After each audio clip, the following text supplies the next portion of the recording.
dari kota Yogyakarta. Inilah Borobudur Writers and Cultural Festival 2022 dengan tema Membaca Ulang Pemikiran Haryani Santiko, Durga di Jawa, Bali, dan India.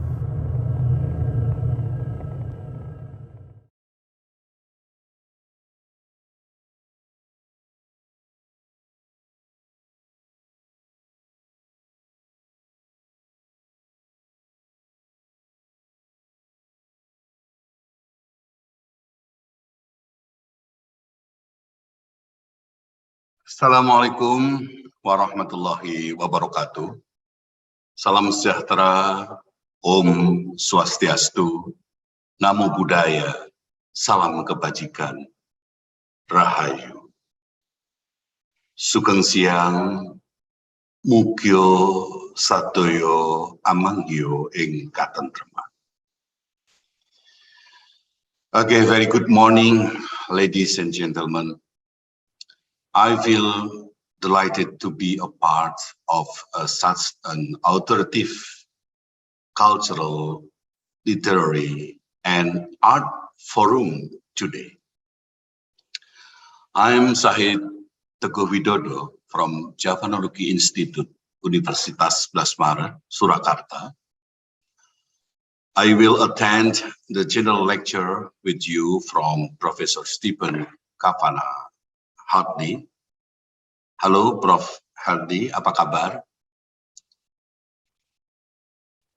Prof. Hardy is the real guru, social anthropologist, a priest, the priest of the Eastern Orthodox Church, and a well-known writer with work published in English and French.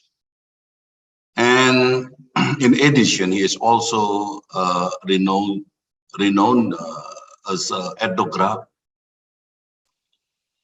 Dr. Stephen Kavana Hardy, born on August 5, 1943 in Bryn Mawr, Pennsylvania,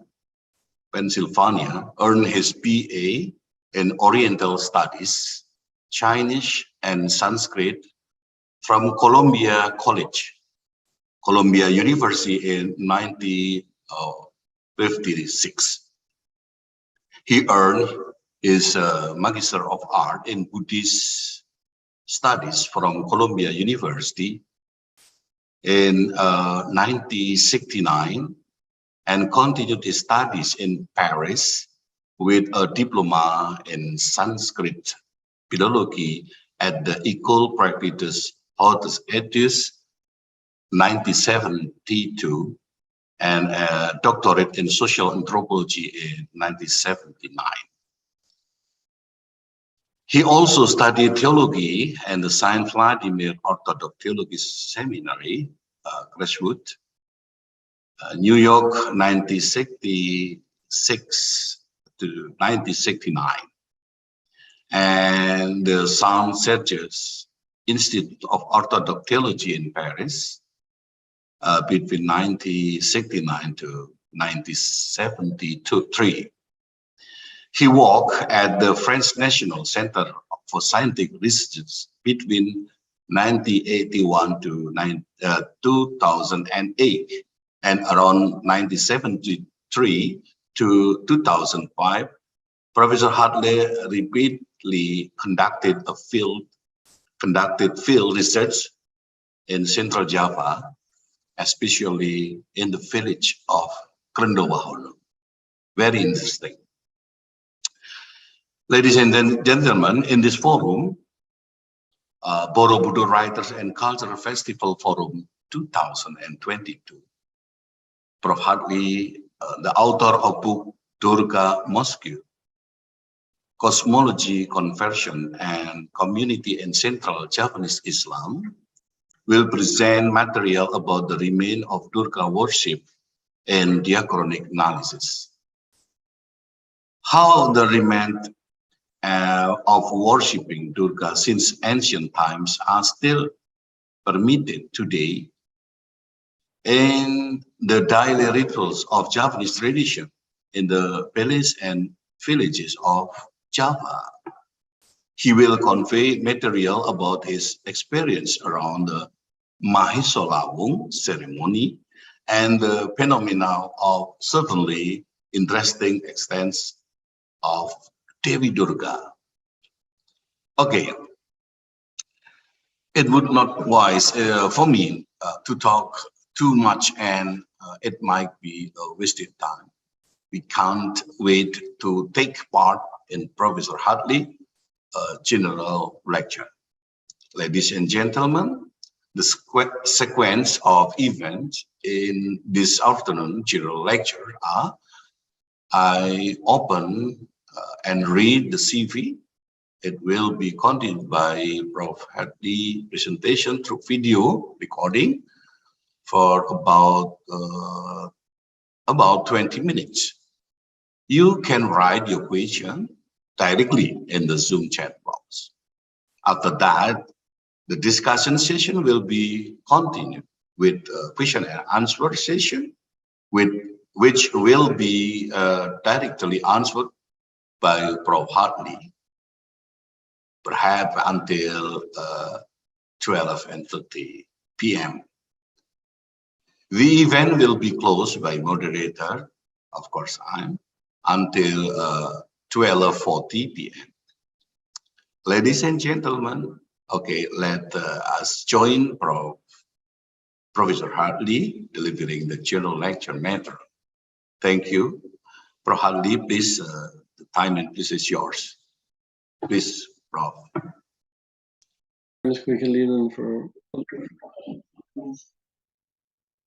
Good afternoon. I am Stephen Hedley, a social anthropologist from France, and I'm speaking to you from Solo.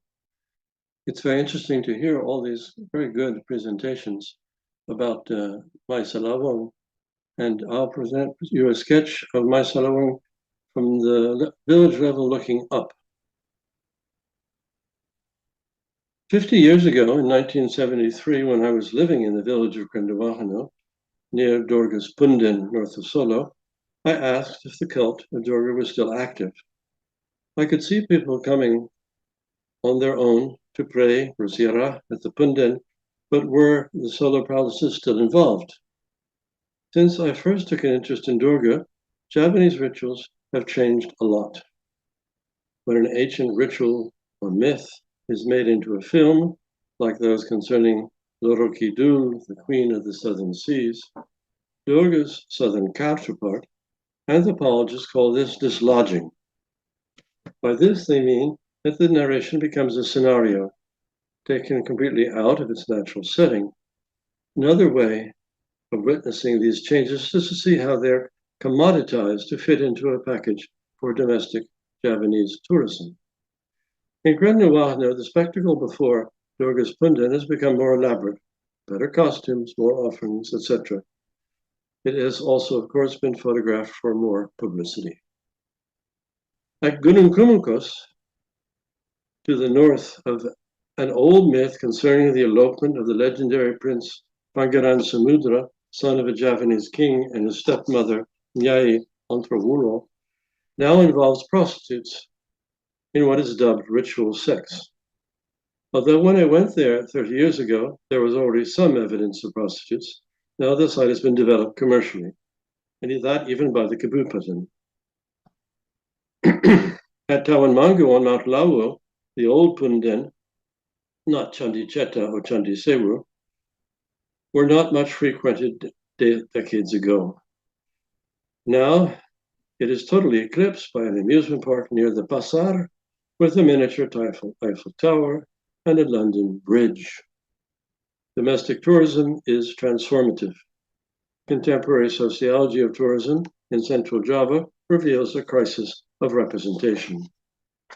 The role of representation is essential to almost all aspects of sociability. We are all familiar with the concept of representative governments. But when I use the term representation here, I mean something more fundamental, how the other is imagined to be represented in the mind of a cultural agent. Is the isolated individual really the privileged knower of reality?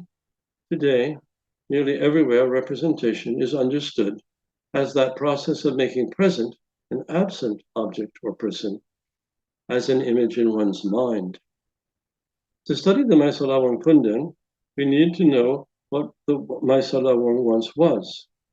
The kerbau spearing offered by the Mangkunegaran with Sajen was prepared in the palace of the buku-bukunya, supervised by the Gondoroso and the Abdi Dalam Soronoto. It has an iconography already 1,000 years old in Java. There are famous statues of Durga's spearing of the demonic Mahesa buffalo. The most beautiful one is from Singasari in the 13th century iconographic tradition that now is in the Marx Museum in Leiden. An even earlier statue is to be found in Prambanan. A Durga Mahesa Mardani, slayer of Mahesa, is also to be found in the Rajapustika Museum in Solo, and it may once have been at the Punden in Krendowahono. Such an iconographic history is too long to be unraveled here. The word Mahesa today in Java may still mean tombstone, but it also designates in Kromo of kerbau, a buffalo. Why so? In Indian mythology, Mahesa was the demonic enemy of Durga. The gods were unable to vanquish it, so Durga was created out of the god Shakti in order to do so. This appearance, sadhana, of Durga was not an avatara. There are different versions of this battle, the most famously recited from the poem of the Devi Mahatmya. On the east coast of South India in Mahabalipuram, the Pallava dynasty port city, the 3rd to the 9th century, there were maritime contacts with Java and Sumatra. Possibly the tantric elements of the cult here stem from their 8th century rituals. But the earliest proto-representation of such a female ogress, Durga, goes back to the Harappa civilization in the Indus Valley. To produce this warrior goddess mythologically and ritually may involve one of many variants both in India and in Southeast Asia. In local village rituals, both in India and in Borneo, kerbau were attached to stone pillars, yupa, to be sacrificed on the occasion of rituals of purification and feasts with the ancestors. Just as in Java elsewhere, local rituals for Durga were constantly changing. Madeleine Biardot has shown in her 1989 book, The Story of the Posts, that not only do rituals evolve, but also their mythology.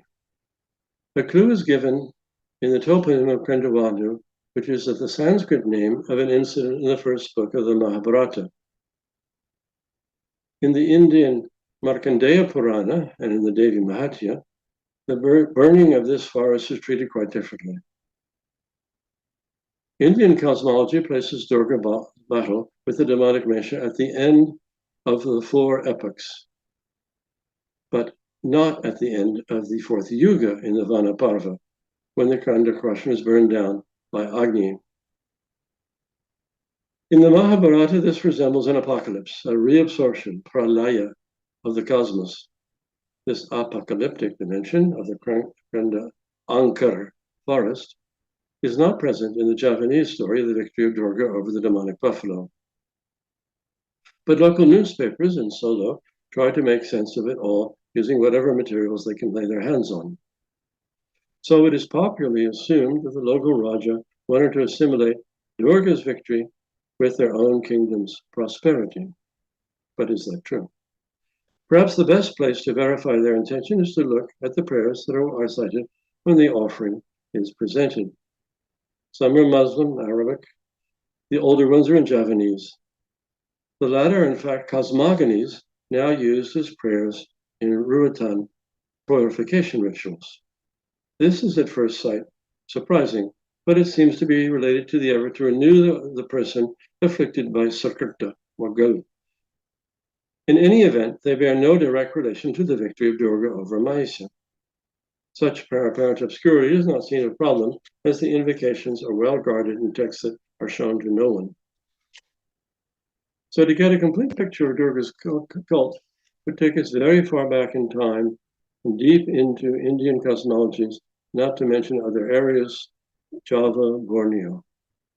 In Balinese rituals, one finds hymns called stotra to Durga under a variety of names, Kali, Kalibhadra, Chamuna, and this is what explained in Gudrian and Horkis's 1971 book.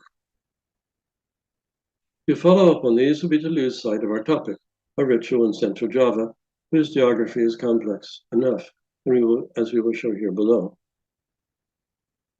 In the second part of my talk, I'd like to give you some suggestions as to what is the ritual mindset of Javanese. And for this, I will use a certain number of diagrams, which I hope will be clear to you. Traces of the sacred, Patilasan, follow complex paths, which we will sketch out here below before returning to the Mahesa Lawung ritual itself. The terms for ritual are themselves ambiguous. That is to say, they change if the context becomes out of place in the Javanese mindset. By semantic pivoting and reversal, the ritual values change, as we can see in the diagram below. This is the first diagram. On the left, you see two-tone is opposed to multicolored, and left and right, you see black as opposed to white. But if there is a change of semantics, these values will move, will pivot. In the second diagram below, we see what kind of changes take place. At the top, you have terms for two-toned, several terms: spotted, striped, checkered, halved, streaked, opposed to multicolored, machawarna, warna. This is displayed at crossroads and in the fifth Pasarande Kliwan. Now, for instance, the top terms, the two-tone terms, they can move if the context is changed to become black, dirty, sukartu, or blemished. And the same terms can move off to a more positive context, albino, tree, and associated with Guru Shiva. So the opposition between sacred and neutral, between good and bad, is not fixed. The geography is never local, as the geography of the following two diagrams below will show. Their location is thought of as involving a pairing or a triadic juxtaposition. In the first part of the diagram, 3, we have ambivalent spirits of the Javanese pantheon, local ancestors and village protectors, who are juxtaposed to Islamic figures, Shantri, Wali, angels, prophets, Muhammad, and Allah. And this kind of encompassment of one over the other varies if you're in the village mindset or if you're in a royal palace mindset. The encompassment is different.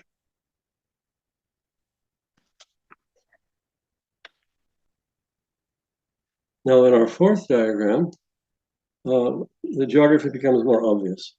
To the north, you have Durga's forest palace. To the south, you have Lora Kidul, the queen of the southern seas, underwater palace. And in the middle, you have Pakabhuwana and Shri's palace in Surakarta. Now, to the north, we found Durga as an invisible form, a beautiful princess, a terrifying warrior. The offerings made there consist of all kinds of animal, raw and cooked, a complete meal. But as for spouses, they might be captured as suitors for the dais, for the goddess. In the south, we have Lora Kidu, who is also an invisible form, a beautiful or elderly princess, or a snake. The offerings made there are wedding clothes of green and yellow color, and her spouse is the current Pakabhuwana, currently often called simply Sunan.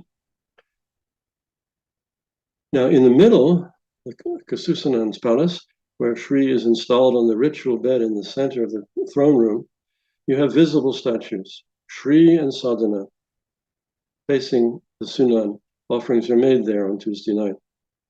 Lora Kidul, of course, remains invisible. The offerings made there in the center of the palace before the regalia of the king on Lora Kidul's ritual bed. Spouses are descendable, the spouses, descendable elderly sister of Sri. Now let's be more general. This might be easier to understand. In the fifth diagram, if we work from the highest level of generality, we know that there are cosmogonic myths, many different ones. These give rise to cosmogonic maps, which are levels of landscape. Within these levels of landscape, there are tables of correspondences relating time and space, which are pertinent to the level of each ritual. This can be further broken down to rituals of purification by recreation. That would be in some sense the Hutan. To rituals to the fetus siblings, which were invoked and propitiated at birth, the Kanda Empat. And to the right-hand side, you see cosmogonic syllables which are used in mantras and which are actually written on the body of Kala during the Ruatan. Now, in the sixth diagram, we can try to sketch out kinship as experienced in a village context. The genealogical depth is never more than 2 generations. And as we see below ego, technonyms are used to describe one's relationship to one's father and mother. On the left, we see that ego contains these Kanda Empat, the umbilical cord, the blood, the Dranixkosya, to whom offerings are made at birth. And on the right-hand side of ego, you see that kinship is inclusive for 1 generation plus or 1 generation minus, but not further. Now contrast that to the kinship in the palaces. In the palaces, we have at the center of our diagram the king, of course, and he is related to Ratu Kidul. And from this relationship, this royal relationship, stems all pretensions to relation to the royal kinship system. This is a tra, as we see below. The tra allows those people who can pretend to this royal kinship to have appanage and farm the taxes back to its king. Now, on the left and the right of the king's body, as it were, the body of the king is a microcosm of the palace itself, as well as that of the kingdom.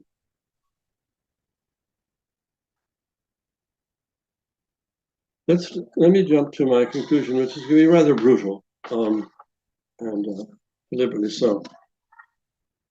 The epistemological sketch, which went too rapidly, I'm sure, above, may be more appealing to the foreigner than to the Javanese, but they should have provided a justification for not isolating the cult of Durga and Krendowahono from other Pundan.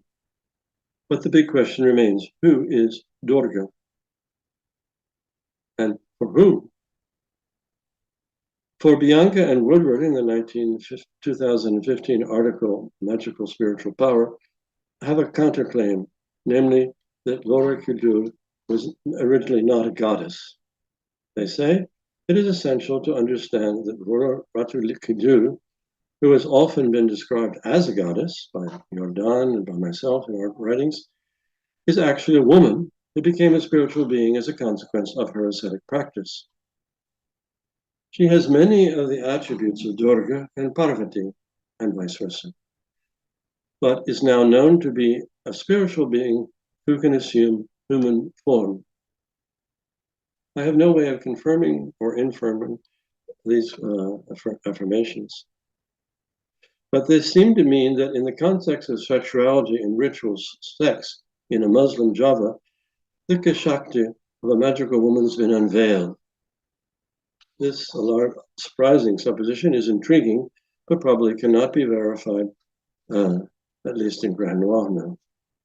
What can be verified is that many people come to the Pundan at occasions totally unrelated to the swearing of the Kerbau, simply because it's a place that's ankara, that's sacred. It is, of course, a female, quote-unquote, Pundan, which is attractive to Javanese. Why? Because the Javanese come to Brazira to fulfill a vow, a cow, of any order whatsoever, the health of a child, the prosperity of their business. But it does not imply in their manner of praying and offering at the foot of this Pundan any intercourse, verbal or otherwise, any gaul. So by way of conclusion, I'd like to contrast cow, a vow which one accomplishes at the Pundan, from gaul, which does not occur here as far as I know. Of course, it is difficult to know why people are coming. They will explain to you in very abstract terms the purpose of their visit. But to keep the level of interpretation to that of the peasantry, that of the local people, they are there to fulfill vows for their family or livelihood's well-being.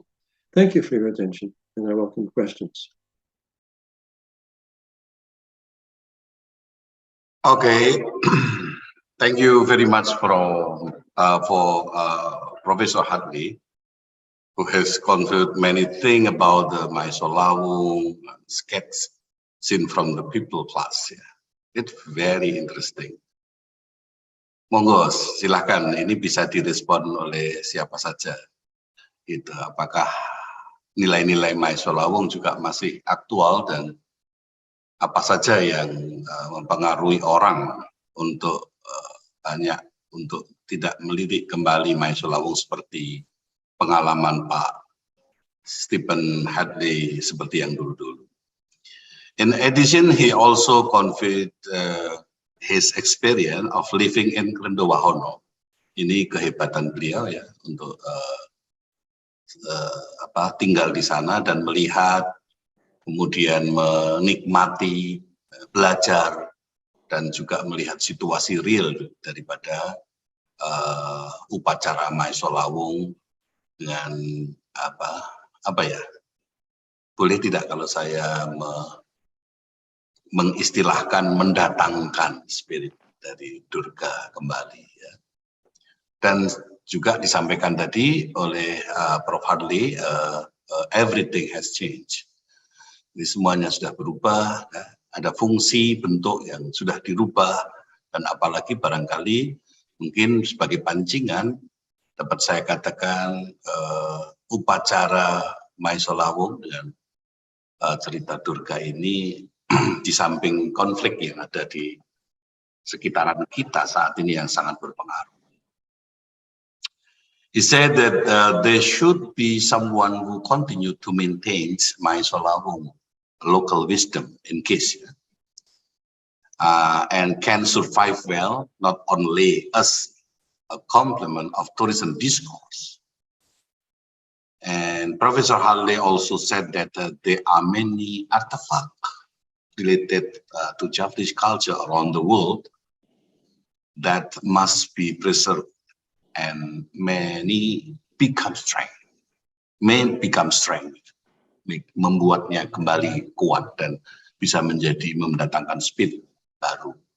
Ya. Apakah ini juga berkaitan dengan kendala-kendala kuda hitam teknologi yang selalu ini, atau justru itu bisa bersinergi secara eklektis? Furthermore, he also discussed the Javanese ritual mindset in the form of a diagram, many diagrams, yeah? Cosmogonic diagrams, very good, that classifies Javanese ritual and the change along with how the mindset affect this change. Very interesting. Gitu. Ini saya kira Prof Hadley dengan lapang dada membuka satu ruang perubahan. Prof Hadley juga giving an example of the story of Nyiroro Kidul in case, according to Nyiroro Kidul is not God or godness, Hadley said that, but is a spiritual figure who can incarnate in human form. So while people who visit Punden to make a pilgrimage in Pundens are a form of agreement between them, the people with their godness. Jadi saya kira ini seperti kita memahami tempat-tempat yang lain juga banyak mitos, mit dari kata mit yang berarti juga kerinduan manusia kepada yang kodratiah, yang ilahiyah, Tuhan God di sini. Nah, ini dengan berbagai macam bentuknya sesuai dengan local wisdomnya masing-masing. Alright, next I open the question and answer session for the participants. Silahkan untuk menyampaikan berbagai pertanyaan kepada Pak Adli dan Pak Adli akan menjawab secara langsung. Itu berupa ini. Ini ada dari Pak Samsul Idul Adha question. Is the Mahesa Lawung ritual indicated the reception of Bathari Durga as metaphysic entity and patroness of Javanese rules within the doctrines of Javanese Tantric Sufism. Ini dari Pak Samsul. Apakah praktik memuja Durga masih ada di Keraton saat ini atau di Pura selain di Surakarta? Itu. Ini ada pertanyaan itu, Pak Handi, monggo silahkan. Saya kira juga di chat ada. I've been very grateful to have participated in these lectures from which I learned so much.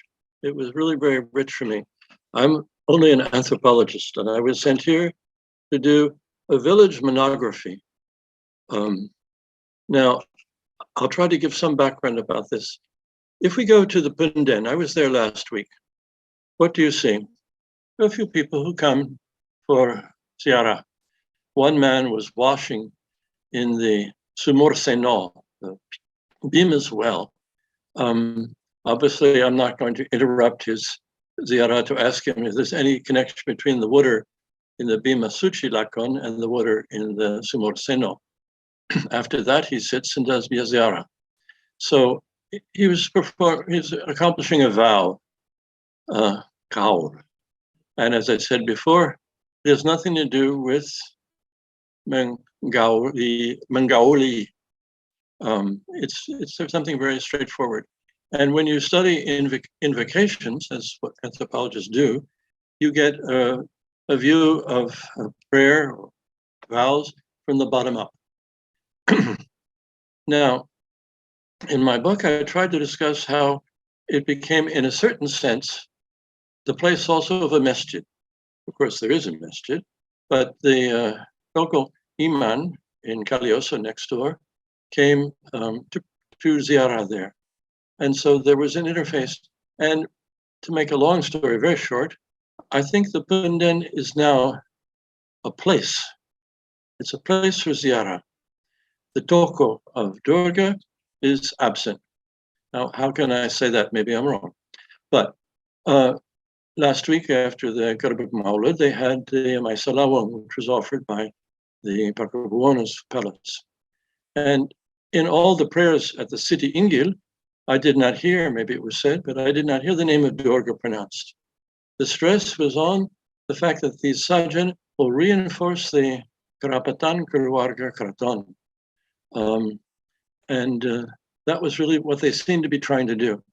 Now, when they came to the Punden, they brought a full set of sajan, including a buffalo head. And there was a great deal of focus on the bearing of the buffalo head. So for me, one of the things that's changed is that Durga has faded into some background in this particular Punden, and it's still frequented, just as in the past, by people who come to accomplish a vow for their ziarah. The way I participated in the village was very simple. I didn't do ziarah at the Punden, but I went to Nyakar Makam, the Pak Shastri Wirya Almahum, who gave me so much help in the years when I was studying there. And this, of course, was a great pleasure for his family, who accompanied me, and we stayed there together as I spread out the flowers. I went on from studying this one village in this village monarchy to study the Ruwatan, because as I just said, I was very surprised that in the Ruwatan you find the same prayers in the book the Dalang uses as were used at the Punden. And these prayers, to make a long story again short, are about some kind of recreation, purification through recreation. And this led me further to study invocations. And I did 2 books on the invocations which I was studying, but then I asked friends from Philippines and from other parts of Southeast Asia to contribute books to 2 collective volumes published in the French Review, Lawung, about invocations. In a way, this was very good and very rich, but on the other hand, it was very frustrating because I kept looking for a model, a linguistic model of invocation that would be pragmatics, the way in which people speak one to another. And nothing I found in pragmatics would help me study these invocations further. So I was at a methodological dead end. I apologize, I should have started by that for speaking in English. It's been 15 years since I had come back to Solo. After I left Solo, I began to study invocations in Moscow, a very different place. And in my small dusun in France, there's nobody to speak Indonesian or Javanese with, so the language just disappears. Slowly coming back, but 2 months is not enough time to get it back to a good quality. Anyway, the approach I used, finally, was that of a very famous French sociologist, Louis Dumont, who worked in India, in Tamil Nadu, in the very south. And he talked about englobement, how a hierarchy of values encompasses, and this is what my diagrams were meant to show, a whole ritual and mythological geography. And in each one of the koyal, each one of the temples in Tamil Nadu, things are somewhat different. And this reflects the sociology of this group there, which he was working with.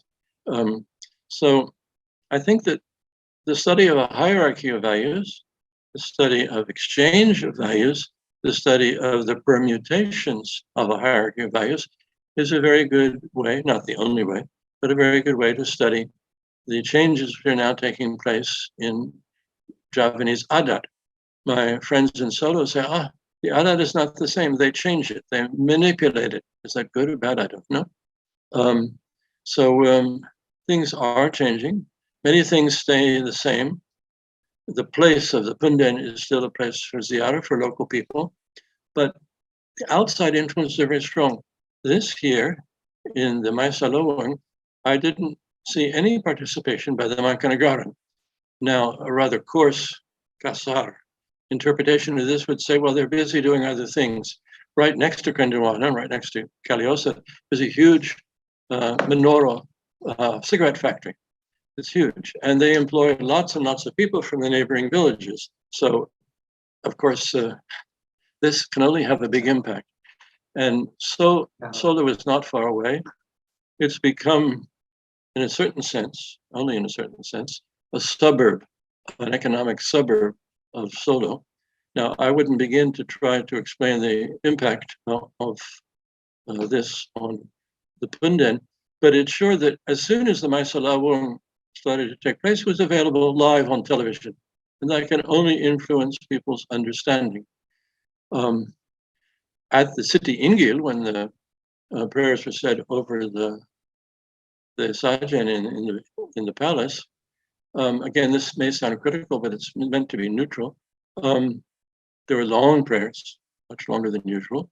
The Abdi Dalam, not many of them were holding their hands in prayer like one does.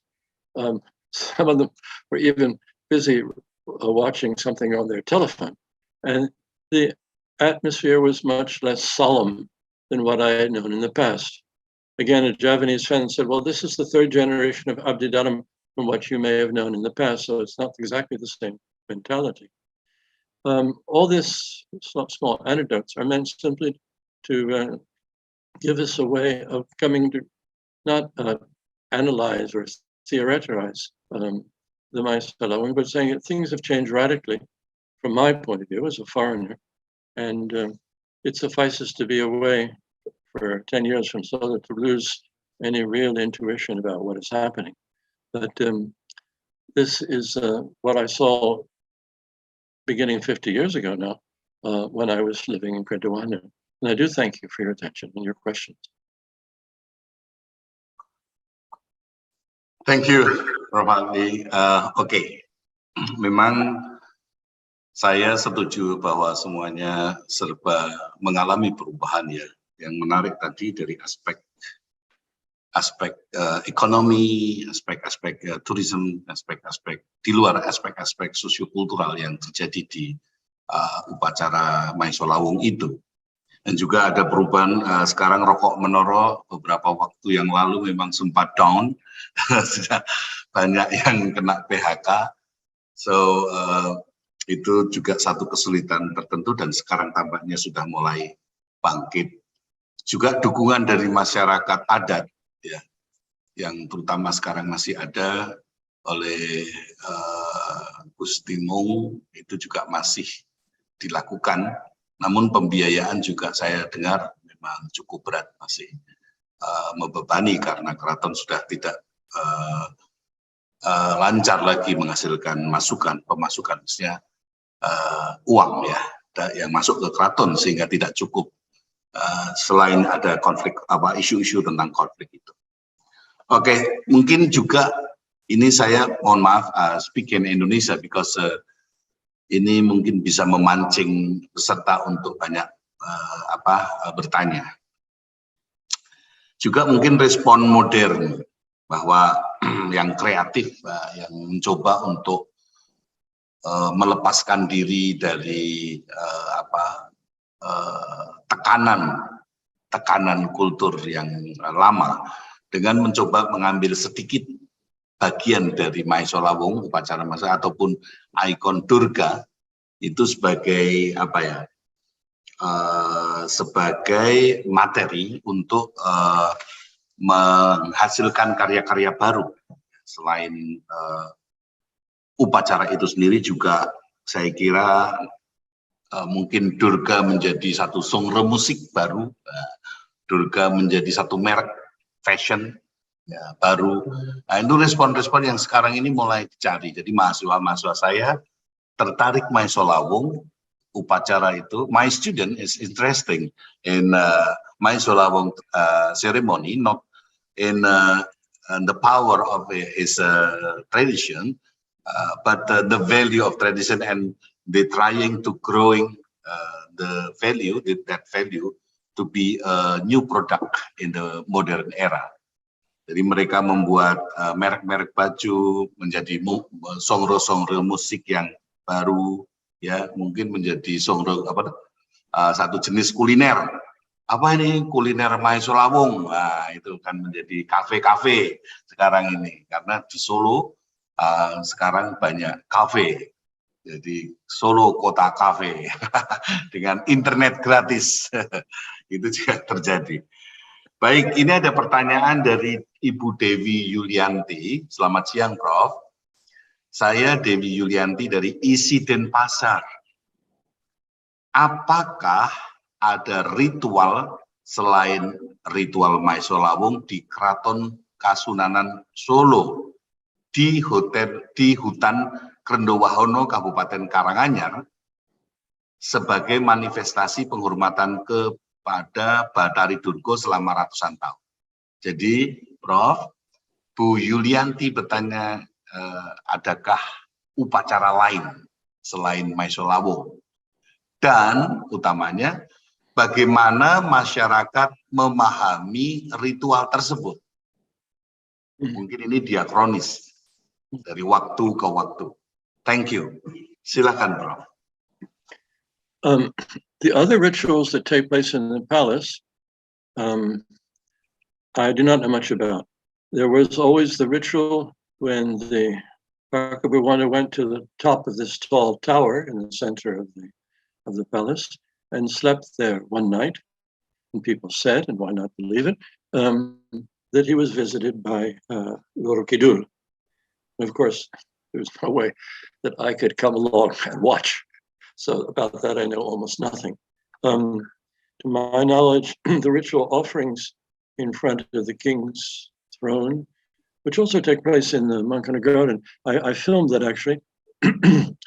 I found that very interesting. They made sajan to Shri, and she's lying there invisibly on a bed, and each Thursday night they change her necklace. Her flower necklace is faded since last week, so they give her a fresh flower necklace. What importance does this have in the Mankana Garden? It's hard for me to say. I only have impressions, fleeting impressions. The same week, they had a big festival in the Mangkunegaran Palace in the perspective of wonderful Indonesia to glorify the existence of the palace in its past. That seemed to me a bit Bollywood, but I shouldn't say that because I also went to Pangadak, the place on Gunung Lawu where the princes of Mangkunegaran are buried. And there, the atmosphere was sangat ikhlas, very angker, and retained all of its value. Now, the word tradition is a useful word. It's very interesting that in Greek, paradosis means a gift from another person to you. So, by its very nature, traditions change, they evolve, they become poorer, they become richer, they change altogether. And it's not necessarily a bad thing that traditions change. One can regret the commercialization of certain things, but one's regret doesn't change the daily reality. But I think the bottom-up approach, that's the point I'm trying to make in my talk, the bottom-up approach, starting from people living in a given place in a given time and what they do and what they say and how they do vows, how they do. This is a good way, which doesn't mean that the very rich and fascinating studies of old inscriptions and old Nazca isn't interesting, but what I like about the anthropological approach is you're talking to living people and the information comes out of a dialogue with them. And you ask them a question, they answer it sometimes very well, sometimes they don't see it, they find it very interesting. But it's a living response from a daily reality. And for an anthropologist, that's where we start. Yeah, thank you, Prof. Hadli. Ini ada satu pertanyaan lagi. Menurut Prof. Hadli, do ritual practice like Lawung take place anywhere other than Keraton? Apakah praktek memuja Durga ya, itu juga terjadi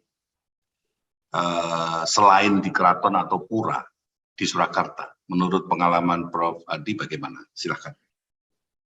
I may be wrong, and there's certainly rituals made by other palaces in Kediri or in Jogja or elsewhere in East Java, about which I know nothing.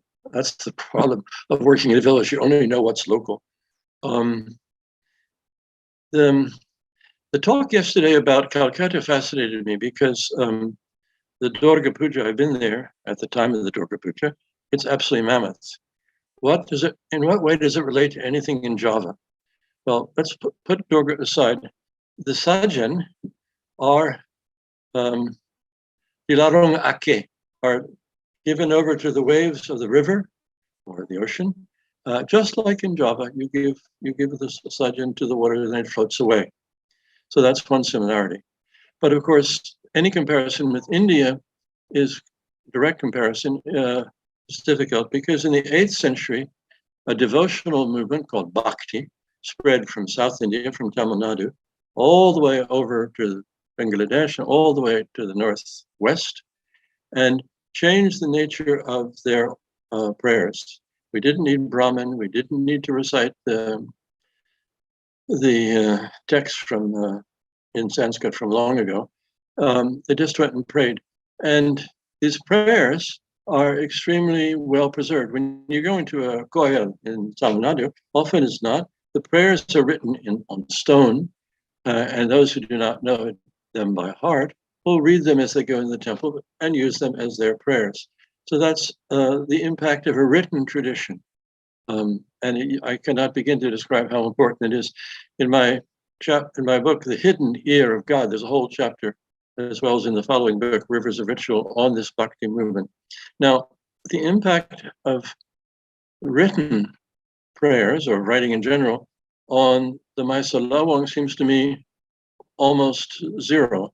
Of course, just like the Dalang, they have the pakam of the Lakon, they have a pakam of the prayers, and they bring them and they read them. They don't know them by heart.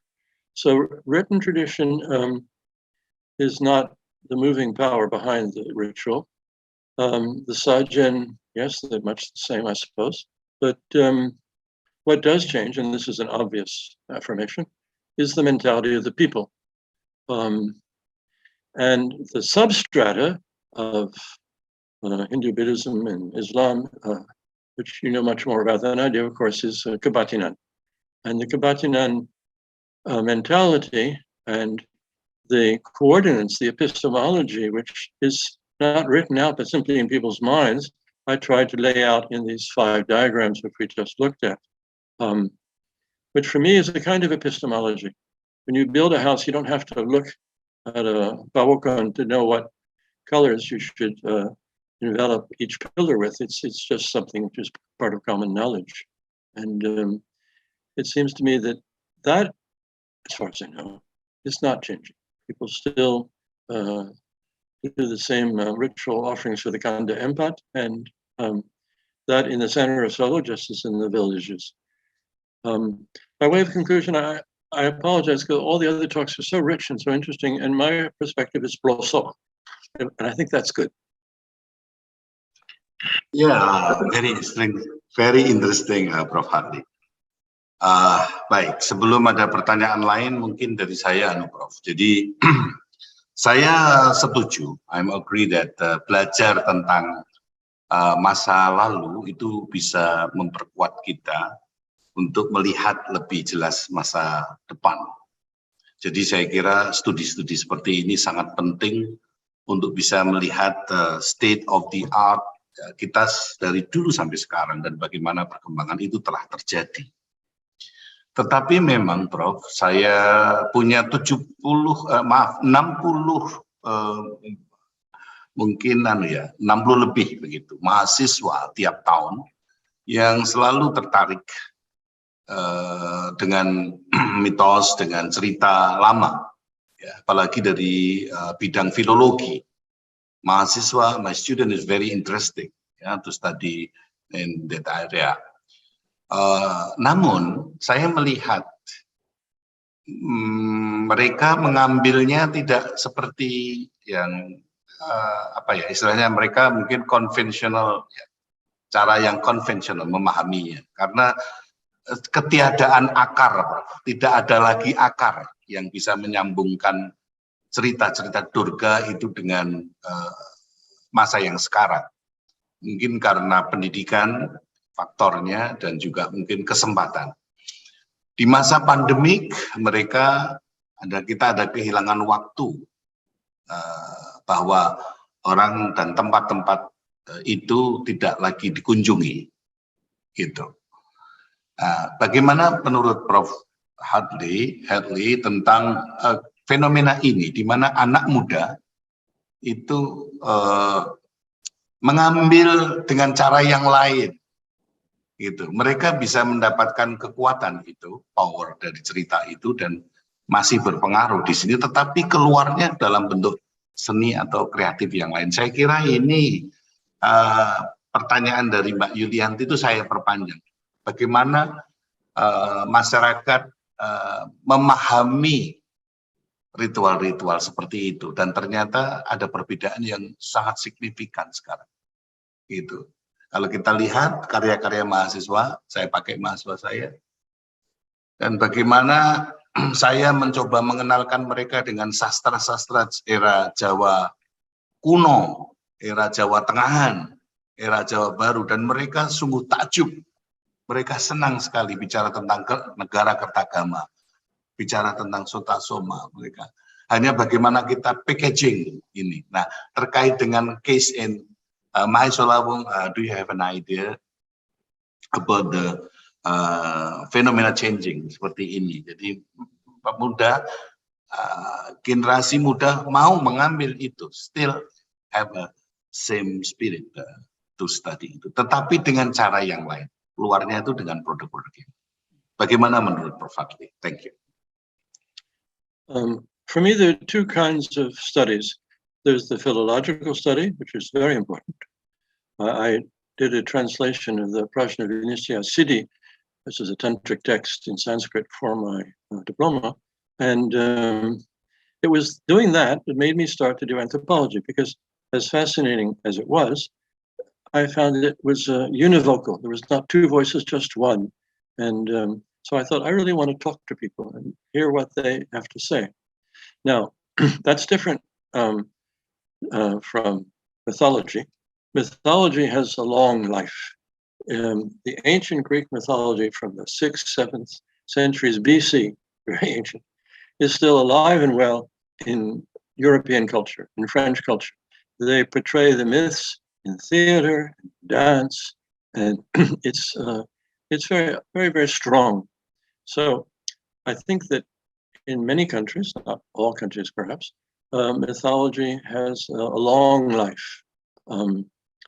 The texts, Zultmutter's famous book about the old forms of belief in Shaivism, in the Kidung, Kunungan, etc., is absolutely fascinating and a great pleasure to read, but it doesn't make you participate in the teachings, in spite of perhaps your desires, as does mythology. The mythology is behind almost all rituals, and it's in a certain sense gives the reader, the hearer, a livelier understanding. Now, you can say that's not true. I went to a Wayang the other day, and many of the younger people had no idea what the story was. They hadn't read the Pakam. They couldn't understand the long dialects of Checheran, because they were in some kind of old Javanese, or anyway, it was too halus for them to understand. And there's a fascinating book recently published by Catherine Emerson at National University Press in Singapore, which discusses the way contemporary Dalang are presenting in theater, Wayang, old myths, but making them more accessible, shortening the long introduction and bringing it into a perspective which involves the young people and their daily lives. So this is a fascinating book. I cannot recommend it as more than that. But she also produced about 15 complete video recordings of Wayang Kulit. And on the right-hand side of the screen, you have simultaneous translation into English, which of course I need. But some of the younger Javanese may even read that too to get a better grasp of the story. So more than, this is a generalization, I may be wrong, more than ritual, theater can prolong the life of these older myths, none of which denies the importance of the different Kabatinan groups that continue their spiritual work in Solo and other places, and which are, in a way, the foundation of Javanese spiritual sensitivities. Okay, thank you very much, Prof. Fadli. Prof. Fadli, ada pertanyaan banyak nih, jadi saya sampaikan. Mohon maaf, Prof. Pemilihan kepala kerbau untuk sajen dari kerbau itu apakah ada pertimbangan khusus? Kenapa harus kepala kerbau? Karena di beberapa seni tradisi yang lain, kadang juga ada sajen yang sama. Ya, kepala kerbau. Kenapa nggak kepala hewan yang lain? Misalnya wayang, ya, naik atap rumah dan seterusnya. Itu jadi menarik sekali. Kenapa kepala kerbau? Itu.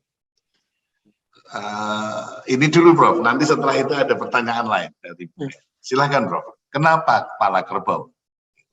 To be perfectly honest, I have no idea. I have no idea. But as I said briefly in passing, kerbau sacrifices are very important in southern India.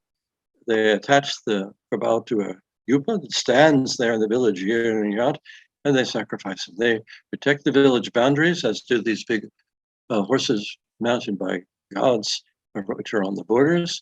And of course, as I said, also, they existed in Borneo.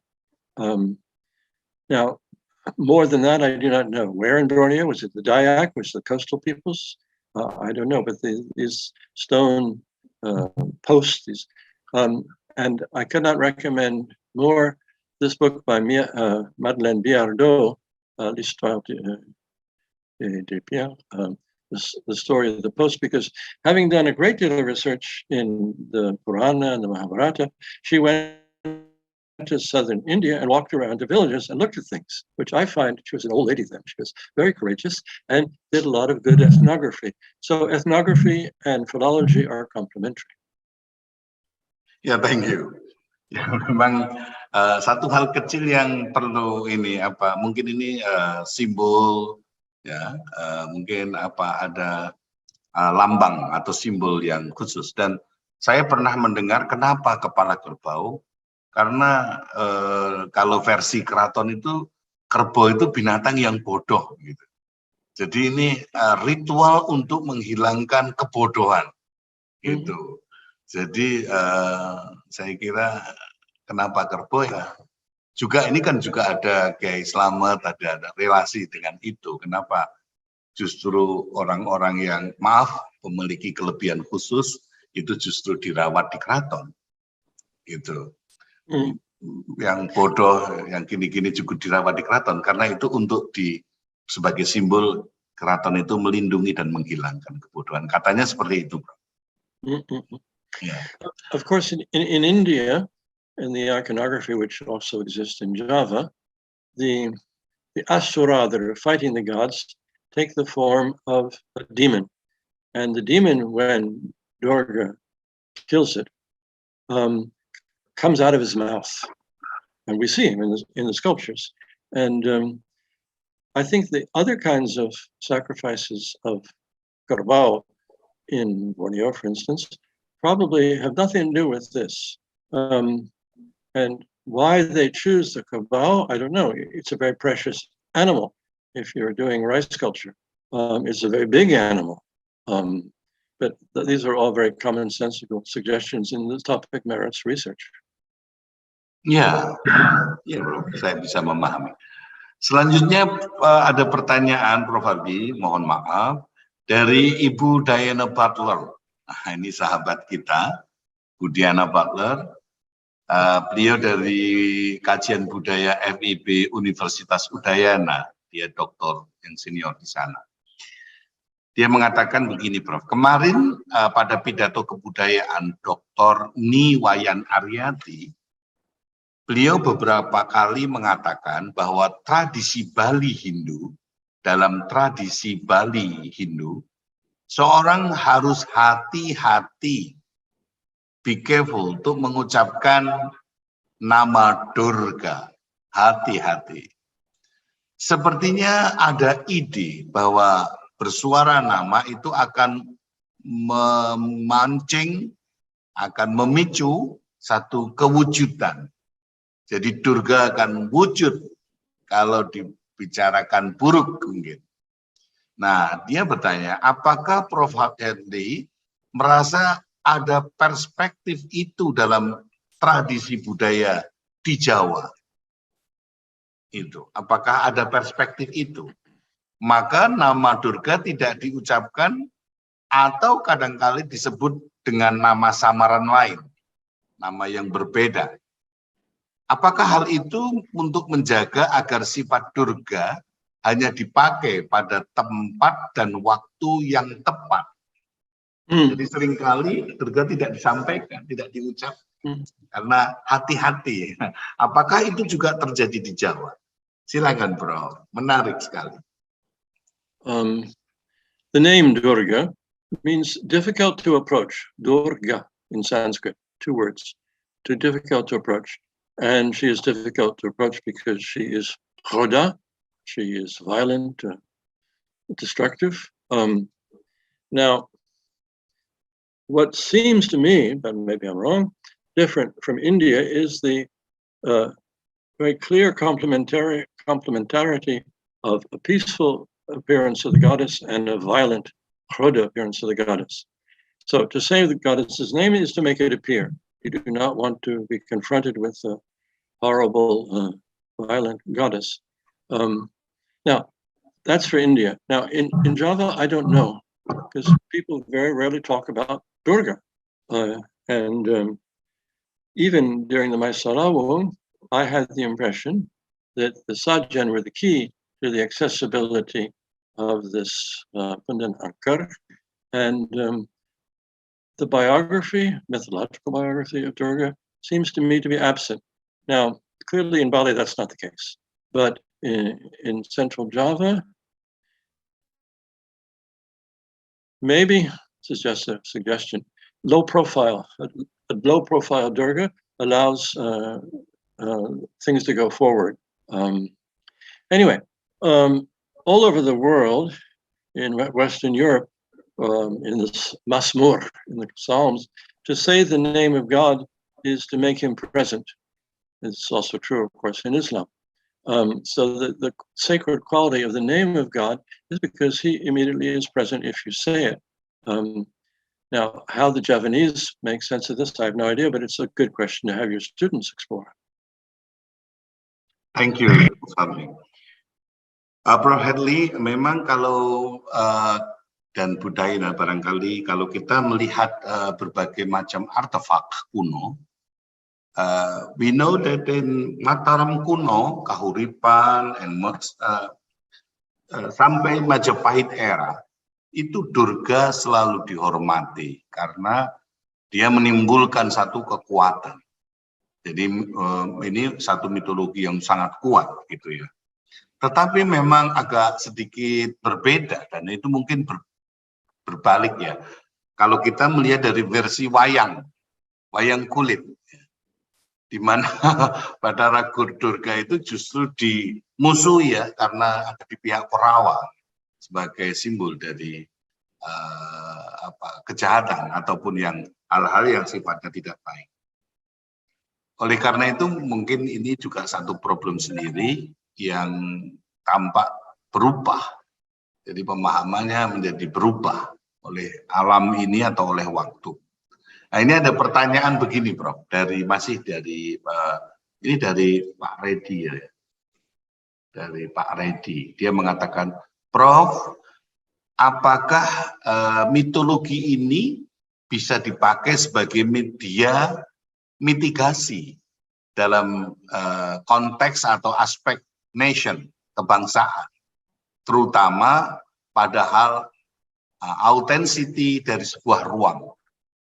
Jadi apakah mitos ini bisa dipakai sebagai media mitigasi ya dalam aspek kebangsaan, terutama pada hal authenticity dari sebuah ruang. Silakan. You know much better than I do that in the 19th century, in the 20th century, every place had its own dimit, its own spirit. Some of them are made more prominent because they become the object of worship in the temple. Others become more prominent because, well, is it very different? The reputation, the reputation of the kuburan of the wali in all over Central and Eastern Java, there should be some exploration about the connection between kuburan and angker.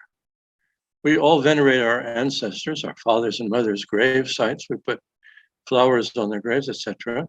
But it would seem to me that the role of the local spirits, the Dimit, is fading into the past. And that may be confirmed by the fact that, again, if I'm not wrong, Durga's reputation is fading. Now, how you meditate, there are many ways, and people are here to suggest how we should meditate. You find this on the television, you find this everywhere. I think meditation is a very serious business. The word in English has a very strong ascetical.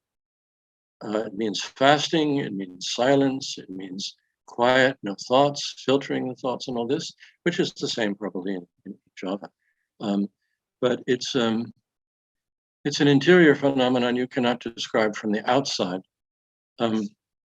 There's an expression which I like. In France, we say, a woman's beauty is not on the outside, a woman's beauty is in her heart. That's where her beauty lies.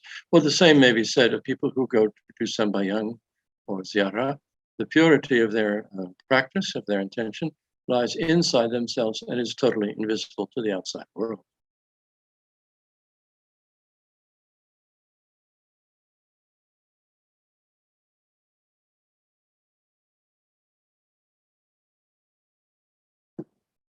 Sorry. Thank you. Thank you, Prof.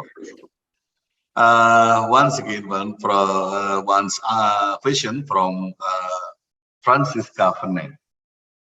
Francisca Vernet ini ada sebuah komentar from the artist dan dia sangat menggemari Durga. Gitu. Beliau mengatakan, it might be possible that the bull's head is chosen because in the mythos Durga could defeat King Mahesa who changed into the form of a bull. Jadi memang kalau kita lihat semua arca Durga di Jawa itu merepresentasikan sosok Durga Mahesa ini ya. Dan itu mengapa mungkin ada kepala kerbau di situ karena ada cerita tentang perang antara Durga dengan Raja Mahesa yang dimenangkan mutlak oleh Durga. Bagaimana pendapat Prof? As you know, in India, every god has its own, I don't know how to say in English, what he rides is different. Shiva rides Nandi, great big bull, quiet, peaceful bull. The Ashura attack in Indian mythology, the newly created goddess Durga, with this wild bull, out of whose mouth comes the. Now, you used the word mitigation just now. I misunderstood. I heard meditation. What is mitigated? The danger? What do I understand by mitigate? Please explain to me. I don't think I quite understood your question.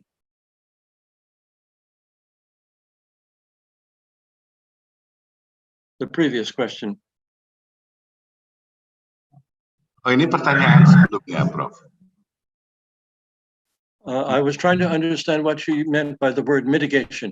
In your previous question, you used the word mitigation, which I misunderstood. I could not hear clearly, and I heard meditation. But what did you mean by mitigate? Oh, ya. Ini pertanyaan dari Reddy tentang mitigasi tadi ya, Prof ya. Jadi kita menunggu respon dari penanya, Prof. Ya, what mitigation do you mean, kan, Prof? Itu. To mitigate in English, if that's what she meant, I don't know, is to soften the impact of something, to make it more gentle, to make it less harsh. And of course, that's nothing to do with meditation. It's a different word. I don't know how to answer the question about mitigation. I apologize. Ya, Prof. Kemudian, Prof, ini masih ada waktu sedikit, Prof. Kalau it might be possible that the bull itu karena King Mahesa Sura, kata Francisca Venet tadi. Oh, itu karena Durga bisa mengalahkan King Mahesa Sura atau raksasa Asyura. Prof tadi menjelaskan. Tapi di sisi lain ada beberapa manuskrip yang menjelaskan raksasa Asyura, Mahesa Sura itu juga berkepala gajah, juga berkepala macan, juga berkepala mungkin wajah manusia. Itu artinya normal seperti manusia, tidak berkepala hewan. Itu juga dia seorang pemain senjata pedang yang hebat. Tapi kenapa yang dipilih kerbau? Nah, maka saya pernah bertanya dengan Gusti Buker. Gusti Buker menjawab, anggap saja, Gusti Buker said that, anggap saja itu kepala kerbau adalah kebodohan. Katanya begitu. Tetapi karena mungkin tidak ada deskripsi yang lain ya. Karena dia bisa berubah apapun gitu ya. Selain kerbau gitu. Tetapi kalau kita melihat ukiran di Candi Penataran itu, di situ memang tampak kerbau atau binatang-binatang lokal itu dominan. Itu. Apakah kenapa dipilih kerbau? Karena memang binatang-binatang itu dominan dan menjadi semacam binatang yang paling akrab dengan masyarakat lokal Jawa waktu itu. Saya kurang tahu, Prof. Itu. Baik, Prof. Ini sangat menarik sekali. Jadi waktunya mungkin sudah hampir habis. Dan Prof, sebelum saya mengakhiri diskusi ini, barangkali ada closing statement dari Prof. Stephen Hadi tentang semua ini, semua pertanyaan dan jawaban Prof, dan presentasi Prof. Kami mohon Prof memberikan closing statement. Kira-kira 5 menit, silahkan. Thank you so much for your attention, and thank you for the opportunity to speak. I hope you'll be able to send your students to investigate and study ethnographically many of the questions which were just posed, because we do not have answers yet. Just to give one example, why do we bury the head of the Krobal to the south of the Punden? It's very, very clear. That's where they're burying it, nowhere else. Each year they dig another hole and another head is put in. Whereas the Sajen to Lorikidul are put on a kind of a bamboo tray and floated off in the waves. These are very different ways of making an offering. The village rituals, of course, in Islamatan, having made the offerings, they all participate, the whole village. They sit around afterwards and eat them. That's another way of disposing of the offerings. Anyway, you have so many interesting questions in your students. I think we'll gain a great deal from doing field research. We do this in France. My daughter is a professor of social anthropology specializing in southern India, and she just went to Karachi in Pakistan and was helping some Pakistani students to learn how to do visual archives. And in France, we ask all the students to do a 2-week or 3-week fieldwork to get a better understanding of how to do it. This last summer, there were 14 students that came to my small village of 200 people, and they did fieldwork. They went around and asked questions. Sometimes they got good answers. Sometimes the whole thing was too awkward to expect good answers. So I think the way forward is not only to study old manuscripts, which shows us what once existed and where the present practice came from, but also to do research on the, not necessarily on secularization. Secularization is a very attractive topic and it's very fashionable, but simply on what is practiced today. And again, I said this before, I think to begin in the villages is very interesting. And some villages are very different from other villages. A friend of mine is doing photography this week in Katup, north of Ceylon, and there are many interesting things there. Some of them are disappearing, some of them are holding on, and some of them are being renewed. But we need to know how. How is it done? And your students are the future of our understanding. Okay, thank you. Time is ini mau lagi terus tapi waktunya sudah tidak cukup. Okay, ladies and gentlemen, we have get too many information about Durga and Mahesa Lawung ceremony from Professor Stephen Hadley. Very, very good information. And it turned out that there are available good explanation from inside or outside Java, Indonesia.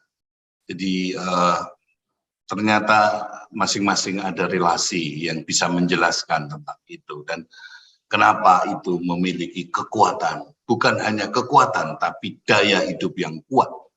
Yang telah tumbuh dan hidup hingga berabad-abad. We learn a lot from what was conveyed by Prof. Stephen Hadley. Semoga punya manfaat yang baik. Semoga bisa membuat kita menjadi lebih bersemangat untuk belajar tentang masa lalu, untuk mendapatkan kekuatan yang selalu baru pada masa yang akan datang. Semoga semuanya sehat, semua selamat, semuanya sejahtera. Salam dari Solo, di mana Prof sekarang tinggal di Solo, Prof. Stephen Hadley tinggal di Hotel Dana Solo. Dari saya, apabila ada kekurangan, saya mohon maaf yang sebesar-besarnya. Selamat siang, selamat beristirahat, dan terima kasih. Saya kira cukup.